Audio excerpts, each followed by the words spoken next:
কোনো প্রকার বিট করা ঝামেলা ছাড়াই খুব সহজভাবে ব্লেন্ডারের মধ্যে যেভাবে বানিয়ে নিতে পারবেন অরেঞ্জ কেক সেটাই শেয়ার করব।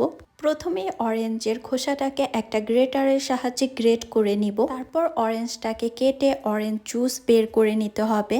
অরেঞ্জ জুসটাকে ব্লেন্ডারে দিয়ে অ্যাড করে দিতে হবে হাফ কাপ পরিমাণ চিনি। মিষ্টিটা আপনাদের প্রয়োজন মতো বাড়িয়ে বা কমিয়ে নিতে পারবেন। অ্যাড করে দিব নর্মাল টেম্পারেচারে রাখা দুটো ডিম।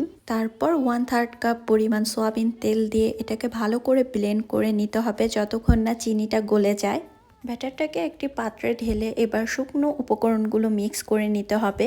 একটি স্ট্রেইনারে দিয়ে দিতে হবে 1 কাপ পরিমাণ ময়দা, 1 টিস্পুন পরিমাণ বেকিং পাউডার।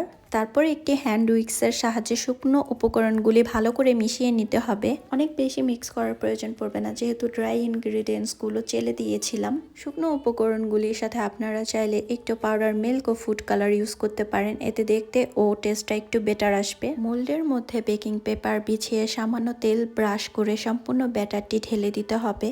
ওভেনে দেওয়ার আগে একটু ট্যাপ করে নিতে হবে যেন ভিতরে কোনো এয়ার বাবল না থাকে। কাঠির মধ্যে একটু তেল নিয়ে মধ্যে দাগ কেটে দিব, এতে বেকারির মতো দেখতে হবে। তারপর কেকটিকে ওভেনে বেক করে নিব 180 ডিগ্রি সেলসিয়াসে 25 থেকে 30 মিনিট। একটা নাইফের সাহায্যে মোল্ড থেকে কেকটিকে ছাড়িয়ে কেটে নিতে হবে। কেকটা বানানো যেমন সহজ, খেতেও অনেক বেশি মজার, তাই বাসায় ট্রাই করে অবশ্যই দেখবেন আর কমেন্ট করে জানাবেন কেমন লাগলো। আজ এ পর্যন্ত।